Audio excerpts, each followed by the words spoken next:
roar of automatic gunfire erupts. It shatters the peaceful hum of the family shopping at the Delhaize supermarket in Elst, Belgium. The atmosphere turns from one of weekend leisure to sheer terror in a heartbeat. Parents frantically grab their children. A 45-year-old father tries to shield his wife Elise, 42, and their children Tim and Nina, but it's too late. The masked men move methodically throughout the store, their guns spewing death with each pull of the trigger. 8 lives are snuffed out in a matter of minutes. The assailants' motives are unclear, and as abruptly as they arrive, they vanish into the chilling November night. This nightmarish event marks the last known act of the Brabant Killers, whose reign of terror left a scar on Belgium's soul. Who are these heartless killers? Stay with us. If your nerves can handle it, we're going to dive into this story. Haunted by unsolved crimes so brutal that they've left an entire nation in terror. That's the reality for the Belgian public and the investigators who are still grappling with the dark legacy of the Brabant Killers. The shooting in the supermarket was not an isolated incident. The nightmarish event was only the final chapter in a series of blood-curdling crimes that plagued Belgium for years. The culprits? A criminal gang known as the Brabant Killers, and their span of terror started in the mid-1980s. This wasn't just a group of petty criminals, these were cold-blooded killers who seemed to revel in chaos and suffering that they caused. The Brabant Killers, or les Tueurs de Brabant in French, were definitely the 1980s version of terrorists. They weren't blowing things up, but they were terrorizing. They became responsible for a string of violent robberies, assaults, and murders that left the country in a perpetual state of fear and dread. The gang's modus operandi, which we'll get into, was perplexing and brutal. They stormed commercial establishments, heavily armed and masked, and unleashed a torrent of violence that seemed senseless. Money, sure, it was stolen. The brutality inflicted went far beyond what would be necessary for a simple robbery. Were they part of a criminal organizations? Were they lone wolves? Is there a political agenda here? So if you're intrigued by this, make sure you follow the channel for some updates. It's a free way to really support the show and help get the word out there. I truly appreciate all the love. If you're listening to this episode, you're wondering why am I not talking about the radioactive case that I promised? It is upcoming. I just had to do a little bit more research because actually there was an update on the case, and stay tuned. I do intend to release it on the following week. So the early crimes were a combination like robberies and assaults, and we'll go into kind of a timeline of that. So March 13 in 1982 in Dinant, Belgium, this is the gang's first known attack. It occurred at a small grocery store, and shoppers were just going about their usual business, and the door burst open and men in balaclavas armed with military-grade weapons stormed in. They fired shots into the ceiling, sending customers diving for cover. The cash register was emptied, but not before one of the customers was shot and injured. As quick as they came in again, they were gone, and the community is in shock. At this point, not really in the loop that there's about to be a spree. This is just the start. So on September 30th in 1983 in Beersel, Belgium, the gang breaks in, and they don't just shoot in the air. They shoot a cashier, customer, both who survives but were completely left traumatized. The gang takes a small amount of cash and takes off into the night. On December 1st, 1983, in Andeleuze, Belgium, the Brabant Killers targeted a jewelry store. The owner and his wife were both shot and killed in cold blood. The store was looted, and witnesses described the killers as cold and methodical.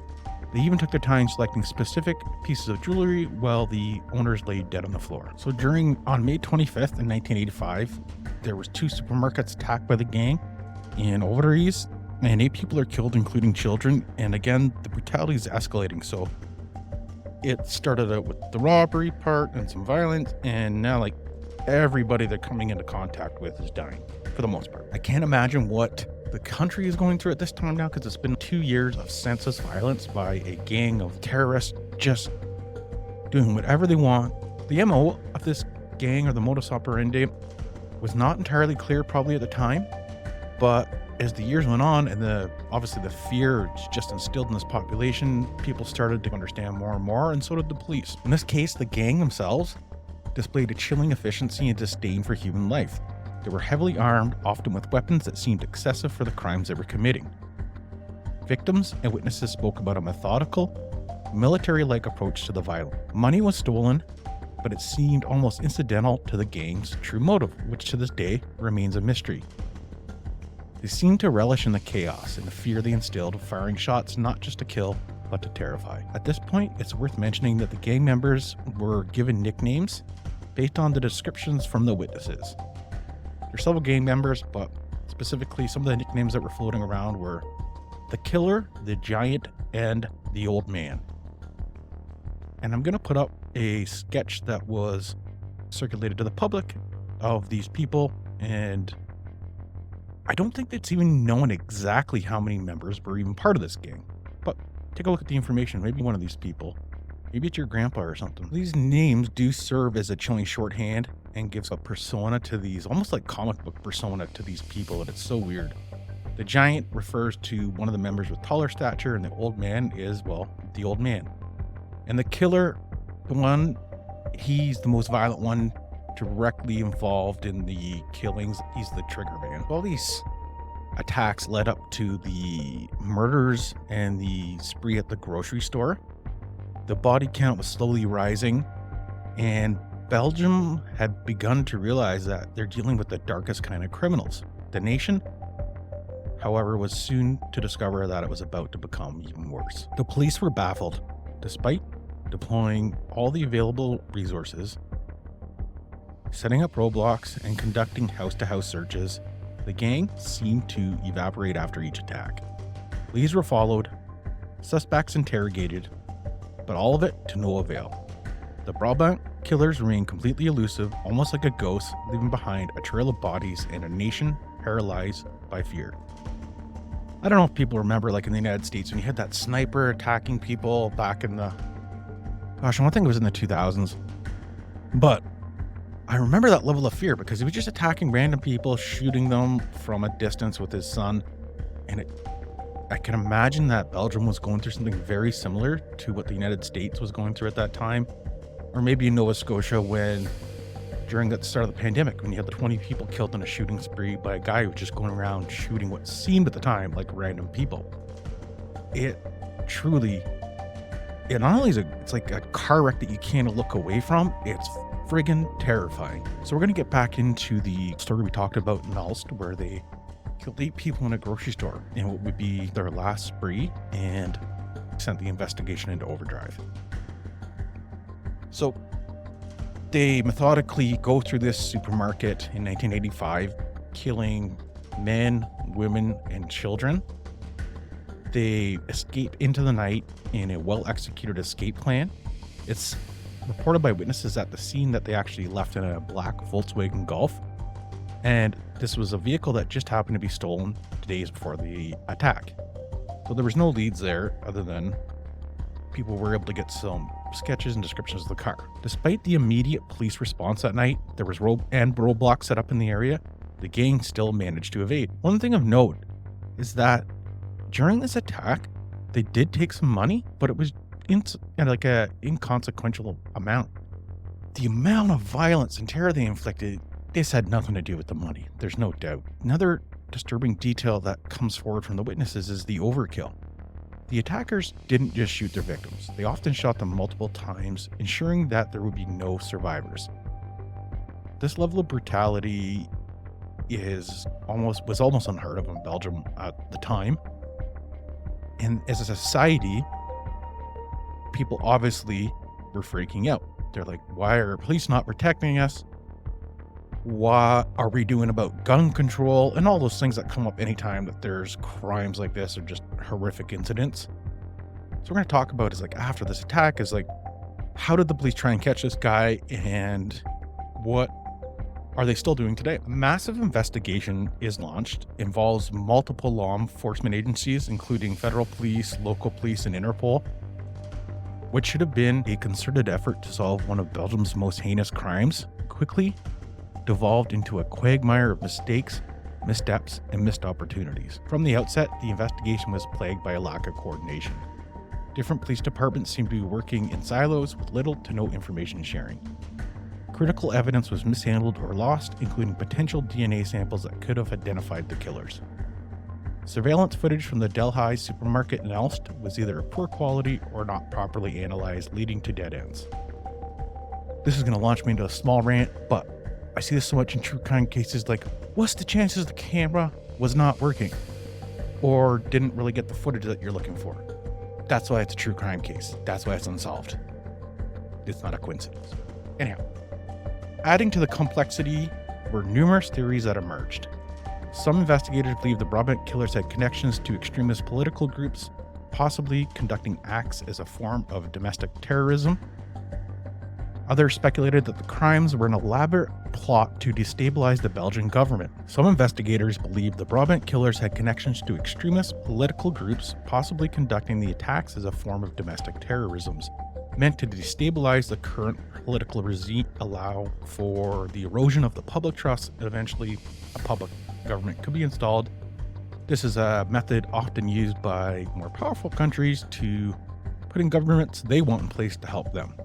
You might recognize this from the Western playbook. I'm just going to leave it there. So despite all the theories, though, none of it is ever substantiated, and there's no real concrete evidence. There is a lot of people that are interrogated, there's a lot of witnesses that are interviewed, but nothing concrete. There's some descriptions, some sketches, and some photographs circulated, but nothing comes to fruition. Given the extreme nature of the crimes, it was considered that the gang itself might not be from Belgium. It might be an international game, and they could be operating either in other countries or coming in from another country to commit the crimes. The public was living in terror throughout the 80s because of this, and it almost seemed like hard to believe, like, how could these people just escape? It's so brazen.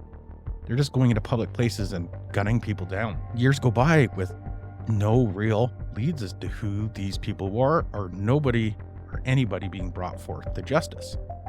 The case goes completely cold, like I mentioned, and it really mars kind of the reputation of the police in Belgium, and the public kind of loses a little bit of trust in them. However, that doesn't mean that they haven't made a lot of steps to fix those mistakes. There is a lot of theories that they put forth, not only the police and the public, and that's what we're going to talk about next. And I was just hoping, while I got your attention here, if you want to support the show, I could really use your help right now for season 2. We can check out our Kickstarter. We are taking donations. One thing that I'm also offering for anybody there is I do graphic design. So whether it's thumbnails, branding, all that kind of stuff, hit me up either on the YouTube channel or through the email. I can help you out. I need to make a little bit of cash to support the show. I love you guys. Thank you. As we talked about the theories earlier, we're going to go into a little bit. Some people think that there could have been rogue elements within law enforcement.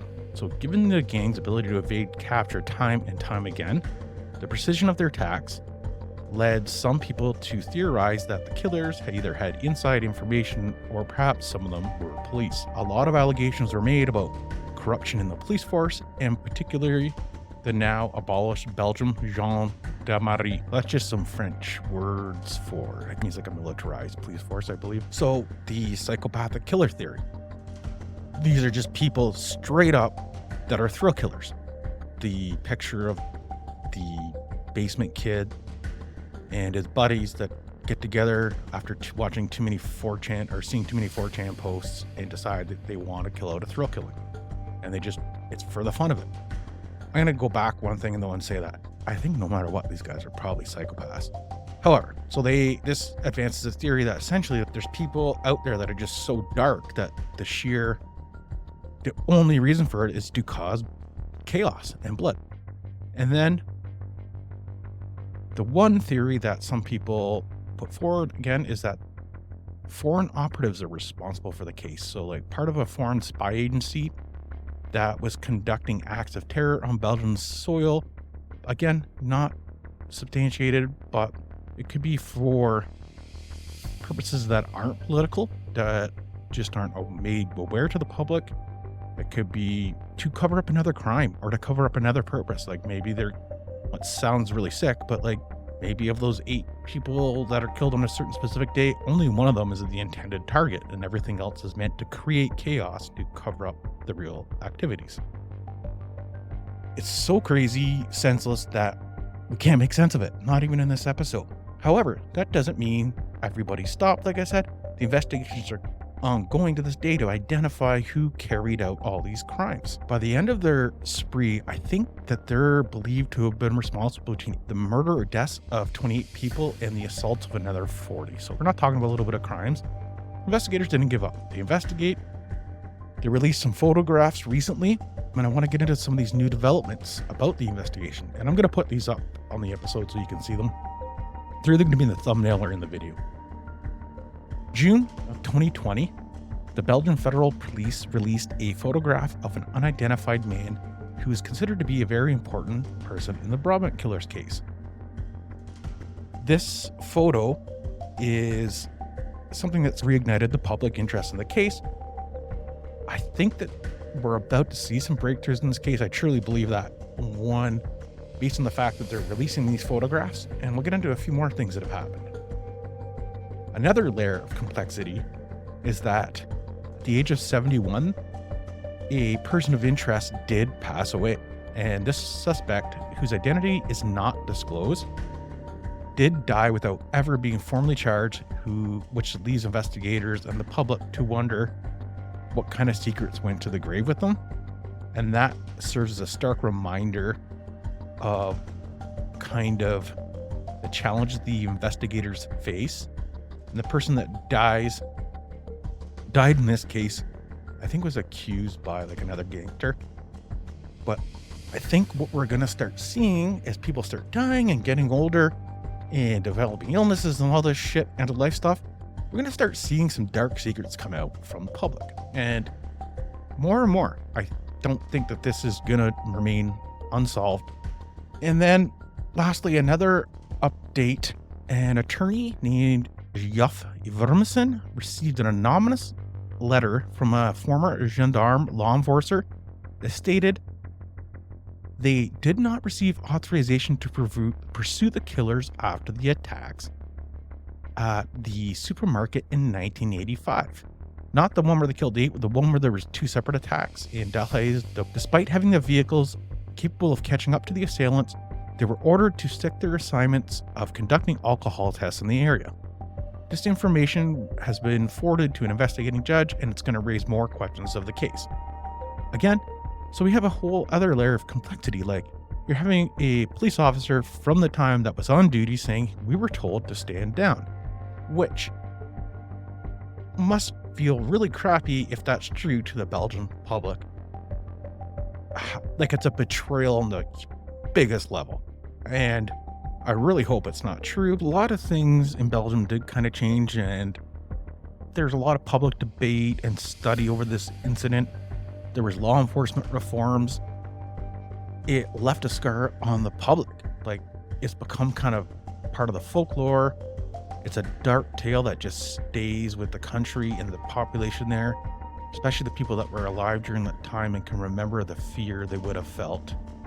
This being scared to go to the store, not knowing what was around the corner. Decades later, like I mentioned, we're still seeing information come out with the investigation. But despite all these theories, we don't have an answer, but I think we're getting close. I hope the families get answers someday, because I couldn't imagine the anger I would feel if I was one of them. It would be all consuming. I'd love to hear your thoughts on the theories. If you know anything about this case, or if you have any kind of suggestions on why this might have happened, please drop it in the comments or send us a message. Thank you.